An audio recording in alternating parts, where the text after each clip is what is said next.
Good evening. You're watching the main news on HKIBC. I'm Raymond Yeung. Here are tonight's top stories. Secondary students need an extra COVID jab for their schools to conduct full-day in-person classes from November. Jimmy Lai loses bid to stop police from checking the content of his smartphones. And at least 30 people are killed in clashes in Iraq as a powerful cleric abandons politics. From November, secondary schools will be allowed to conduct full-day in-person lessons only if 90% of their students have received 3 COVID jabs. Schools are also required to submit the vaccination rate of students and staff to the Education Bureau every month. Joanna Ho reports. The Education Bureau has written to all schools to announce its updated guidelines on combating COVID. These include tightening the vaccination requirement for secondary schools to conduct full-day in-person classes from November. At least 90% of students must have received 3 COVID jabs instead of 2 originally before schools can move from half-day to full-day classes. The new requirement also applies to both primary and secondary students if they want to participate in extracurricular and mask-off activities from October. However, full-day in-person classes in primary schools and kindergartens will remain suspended because of the low vaccination rate among children aged between 3 and 11. Ciencia Secondary School Principal Yeung said it's hard for schools to meet the requirements within 2 months.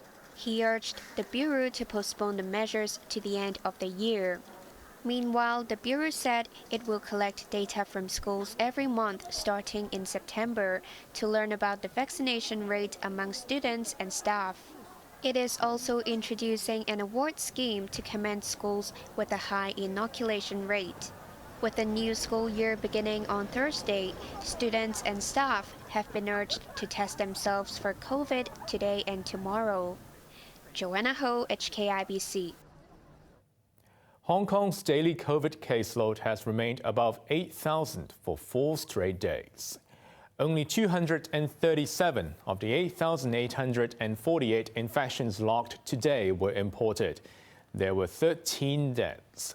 Hospitals are treating 2,585 COVID patients, 80% of whom are elderly.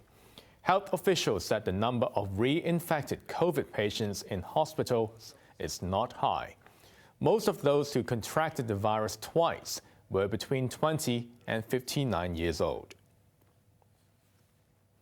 The Hong Kong University has found that men and young people have a higher risk of heart muscle inflammation after getting a second COVID vaccine.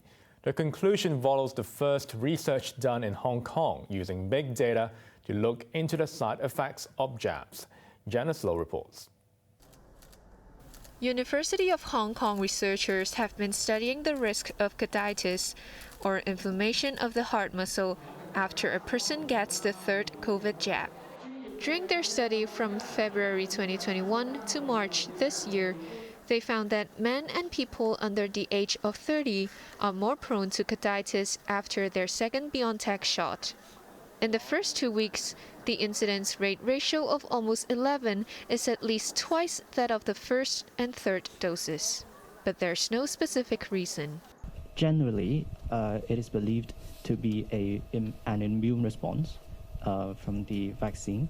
That's why we also see it from COVID-19 infection, which has even a larger incidence rate.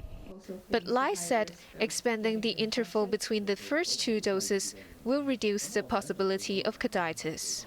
As for Sinovac, there's a risk of Bell's palsy, although it is rarely seen. Of every 100,000 people getting Sinovac, 5 may suffer from Bell's palsy, whereas only 2 who take BioNTech may be afflicted with the temporary weakness of muscles on one side of the face. The experts urged those with several diseases, especially type 2 diabetes, to get booster jabs soon. In addition, the vaccination rate of mental disorder patients is significantly lower than others, possibly because they may not understand why jabs are important. Mental health patients are currently not included in the priority groups for jabs. Hong Kong University researchers are pressing for this to change. They say the number of these patients contracting the virus and dying is proportionately higher than for other sectors of the community. Janice Low, HKIBC. Law Society President Chen Chak-ming and his 3 deputies have all been re-elected. The vice presidents are Christopher Yu, Amirali Nasir and Roland Tong. Chan hopes to make more overseas visits and attend more international conferences to explain and clarify Hong Kong's judicial situation, saying its reputation has been negatively affected in recent years. Commenting on the coming non-jury trial of 47 opposition figures in a national security case, Chan said whether or not there's a jury isn't the most important factor. What is relevant is a system for defendants to appeal if they are not satisfied with the verdict. The founder of the now-defunct Apple Daily, Jimmy Lai, has lost his bid to stop police from accessing the content of his smartphones. But the phones will remain sealed pending an appeal. Macy Mock reports. Apple Daily founder Jimmy Lai, who has been behind bars since December 2020, applied for a judicial review to challenge the validity of a search warrant that allows police to access the content of his 2 smartphones. They were seized in a police search of his home 2 years ago. The phones were sealed by the High Court after the 74-year-old media mogul said they contained journalistic material, which police had no rights to inspect. According to the judgment released today, Lai argued that the magistrate had no power to order a search or seizure of journalistic material. He said the phrase specified evidence under the national security law does not cover journalistic material. But Lai's arguments were dismissed. High Court Judge Wilson Chan said press freedom simply does not equate any blanket prohibition against the seizure, production, or disclosure of journalistic materials. Chan referred to past cases which said the seizure of journalistic material could be in the public interest.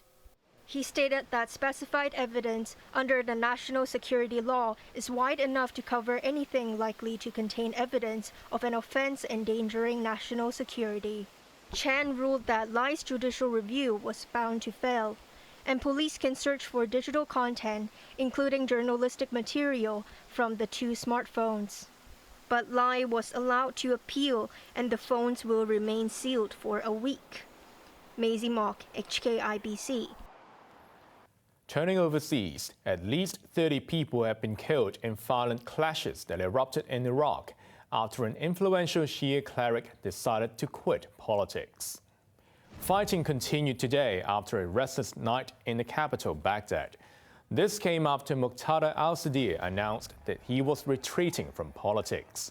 Iraq has been hit by political paralysis for almost a year as factions fight for control after parliamentary elections last October.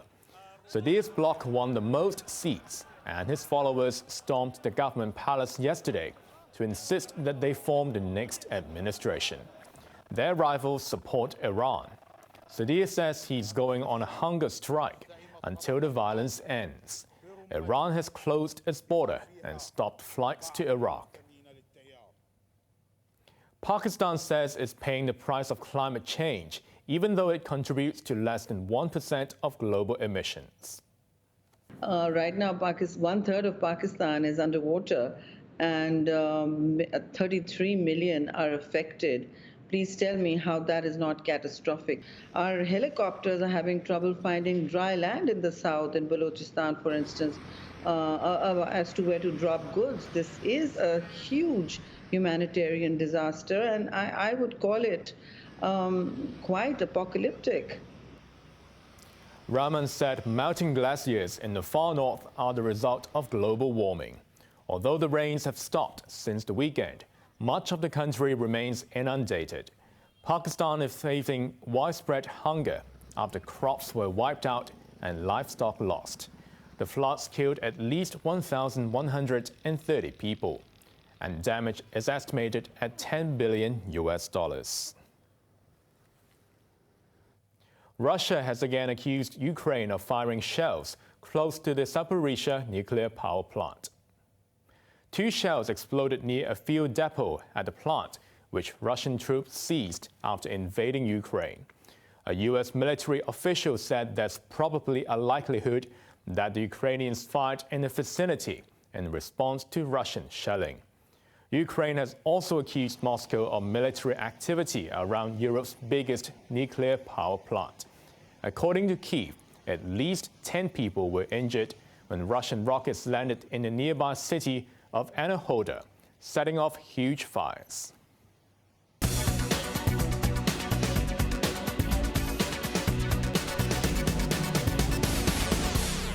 Hong Kong stocks were sharply lower for much of the day today before a bout of late buying erased most losses.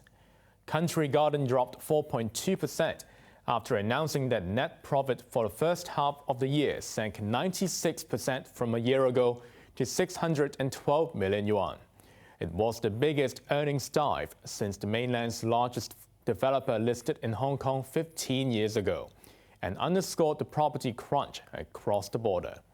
Mainland conglomerate CITIC gained 1.1% after posting a net profit of $50 billion for the first 6 months, a gain of 13.3%. Revenue gained 11% to $392 billion. Mainland bank ICBC has posted a 5% rise in first-half net profit compared with the same period last year. The world's largest lender by assets put its earnings at 171 billion yuan. That was despite 39 billion yuan worth of non-performing loans, mainly to the troubled real estate sector. ICBC stocks in Hong Kong closed flat before the bank announced its results. Now let's take a look at the markets. The Hang Seng ended the day down by 74 points. To the top 10 active stocks, Meituan was down by $1.70. Tencent was up 60 cents, while Alibaba was up 5 cents. Kuaishou Technology was down $2.95, while BYD was down by $1.20. To the forex trading against the Hong Kong dollar, the euro's at 7.87, the pound sterling 9.19, and the Australian dollar at 5.44. Over in Europe, the London FTSE is currently up 8 points. After decades, it's time for a change for Hong Kong's patrolling police officers. From Thursday, they can wear blue baseball caps instead of their peaked headgear. A police spokesman said the change will provide extra comfort to officers and traffic wardens on the street. But they cannot discard the peaked caps, which will still have to be worn on certain occasions. On to the weather now. Expect a mixed bag of showers, thunderstorms, and sunny intervals tomorrow. Temperatures will range between 28 and 33 degrees. The rain will ease towards the weekend. Now let's take a look at the weather around the world.